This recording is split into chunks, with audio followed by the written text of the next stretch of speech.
പശ്ചിമേഷ്യൻ മണ്ണിൽ വീണ്ടും യുദ്ധഭീതിയുടെ നിഴൽ പടരുമ്പോൾ അമേരിക്കൻ ഐക്യനാടുകളും അതിന്റെ ഭരണ നേതൃത്വവും ഇതുവരെ അഭിമുഖീകരിച്ചിട്ടില്ലാത്ത വിധം ഗുരുതരമായ ഒരു ജിയോ പൊളിറ്റിക്കൽ പ്രതിസന്ധിയിലേക്കാണ് നീങ്ങുന്നത്.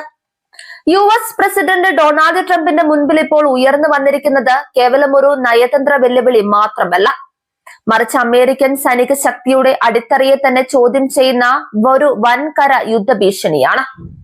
പശ്ചിമേഷ്യയിലെ നിർണായകമായ അമേരിക്കൻ സൈനിക താവളങ്ങൾക്കും തന്ത്രപ്രധാനമായ കേന്ദ്രങ്ങൾക്കും നേരെ ഇറാൻ നടത്തുന്ന സമാനതകളില്ലാത്ത മിസൈൽ ഡ്രോൺ ആക്രമണങ്ങളാണ് മേഖലയെ അക്ഷരാർത്ഥത്തിൽ തീച്ചൂളയാക്കിയിരിക്കുന്നത്.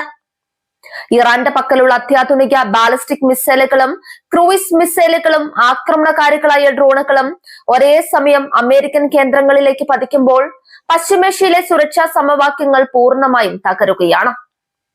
വാഷിംഗ്ടണിനെ പോലും നടുക്കിയ സംഭവം എന്തെന്നാൽ ഇറാന്റെ ഈ വൻകിട ആക്രമണങ്ങൾക്ക് നേരെ പ്രതീക്ഷിച്ച രീതിയിലുള്ള ശക്തമായ തിരിച്ചടി നൽകാൻ അമേരിക്കയ്ക്ക് ഉടൻ സാധിച്ചില്ല എന്നതാണ്.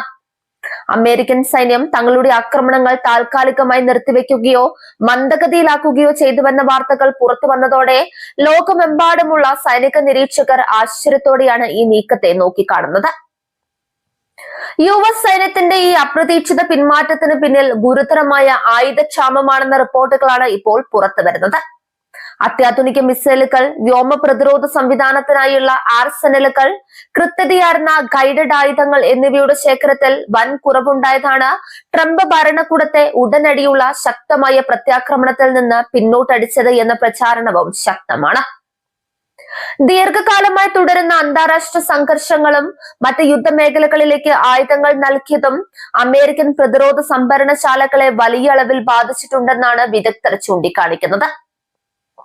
പ്രതീക്ഷിച്ചതിലും വേഗത്തിൽ ആയുധശേഖരം തീർന്നു പോകുന്നത് ലോകത്തിലെ ഏറ്റവും വലിയ സൈനിക ശക്തിയായ അമേരിക്കയ്ക്ക് കടുത്ത നാണക്കേടായി മാറിയിട്ടുണ്ട്.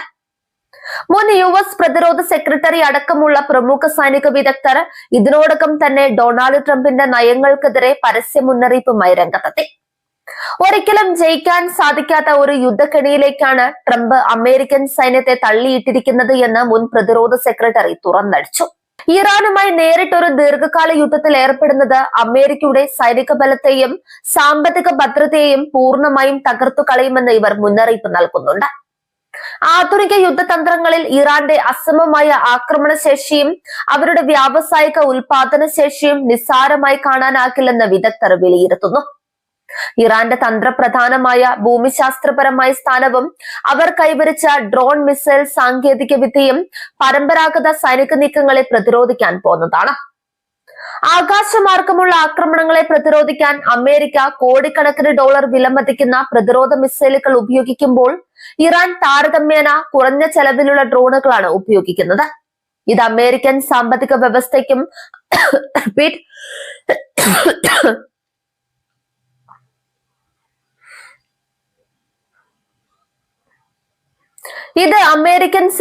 വ്യവസ്ഥയ്ക്കും ആയുധ ശേഖരണത്തിനും വലിയ നിഷ്ഫലമായ ഭാരമാണ് ഉണ്ടാക്കുന്നത്.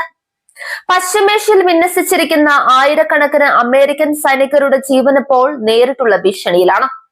സിറിയ, ഇറാഖ്, ഗൾഫ് രാജ്യങ്ങൾ എന്നിവിടങ്ങളിലെ US താവളങ്ങൾക്ക് നേരെ തുടർച്ചയായി ഉണ്ടാക്കുന്ന മിസൈൽ മഴ അവിടെയുള്ള സൈനികരുടെ മനോവീര്യത്തെ ബാധിക്കുകയും പ്രതിരോധ സംവിധാനങ്ങളെ സമ്മർദ്ദത്തിലാക്കുകയും ചെയ്യുന്നുണ്ട്.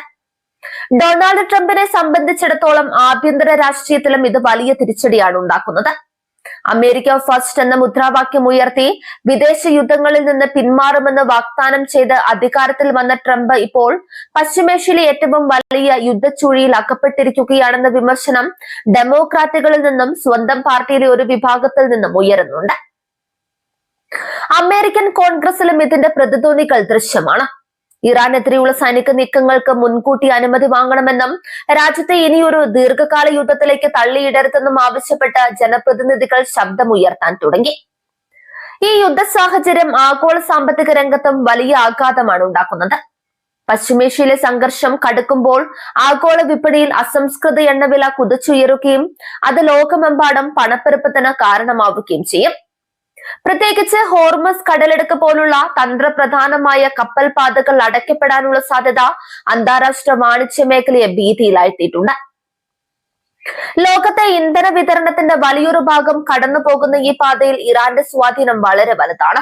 യൂറോപ്യൻ യൂണിയൻ രാജ്യങ്ങളും ഇറ്റലി, ഫ്രാൻസ് തുടങ്ങിയ അമേരിക്കൻ സഖ്യകക്ഷികളും സ്ഥിതിഗതികൾ ഗുരുതരമായി നിരീക്ഷിച്ചു വരികയാണ്. സ്ഥിതി നിയന്ത്രണാതീതമായി മാറിയാൽ അത് ആഗോളതലത്തിൽ വലിയൊരു പ്രതിസന്ധിയിലേക്ക് വഴി തുറക്കുമെന്ന് അവരും ഭയപ്പെടുന്നു. മേഖലയിലെ മറ്റ് ഗൾഫ് രാജ്യങ്ങളും കടുത്ത ഉത്കണ്ഠയിലാണ്. അമേരിക്കയും ഇറാനും തമ്മിലുള്ള നേരിട്ടുള്ള ഏറ്റുമുട്ടൽ തങ്ങളുടെ സാമ്പത്തിക സുരക്ഷാ താൽപര്യങ്ങളെ തകർക്കുമെന്നതിനാൽ പല അറബ് രാജ്യങ്ങളും പരോക്ഷമായി സമവായ ചർച്ചകൾക്ക് വഴി തേടുന്നുണ്ട്.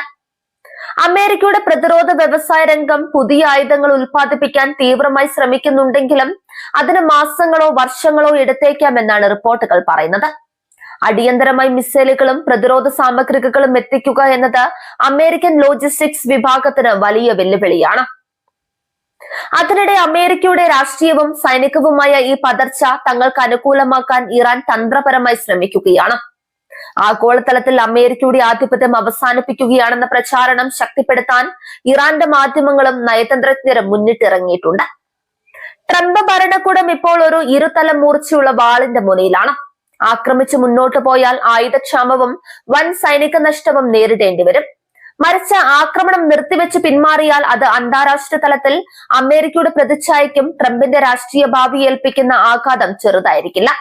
ഇറാൻ അതിർത്തികളിൽ കൂടുതൽ വ്യോമ പ്രതിരോധ സംവിധാനങ്ങളും വിമാനവാഹിനി കപ്പലുകളും എത്തിക്കാൻ ശ്രമങ്ങൾ നടക്കുന്നുണ്ടെങ്കിലും പ്രശ്നത്തിന് പെട്ടെന്നൊരു സൈനിക പരിഹാരം സാധ്യമല്ലെന്നാണ് പെന്റഗണിലെ മുതിർന്ന ഉദ്യോഗസ്ഥർ നൽകുന്ന സൂചന. വരും ദിവസങ്ങളിൽ ട്രംപ് എടുക്കുന്ന തീരുമാനങ്ങൾ പശ്ചിമേഷ്യയുടെ ഭാവി മാത്രമല്ല, ലോകരാഷ്ട്രങ്ങൾക്കിടയിലുള്ള സൂപ്പർ പവർ പദവിയിൽ അമേരിക്കയുടെ സ്ഥാനവും നിർണയിക്കുന്നതായിരിക്കും. നയതന്ത്ര തലത്തിലുള്ള പിന്മാറ്റമാണോ അതോ അപകടകരമായ യുദ്ധ വിപുലീകരണമാണോ വരാനിരിക്കുന്നത് എന്ന് ലോകം ഉറ്റുനോക്കുകയാണ്.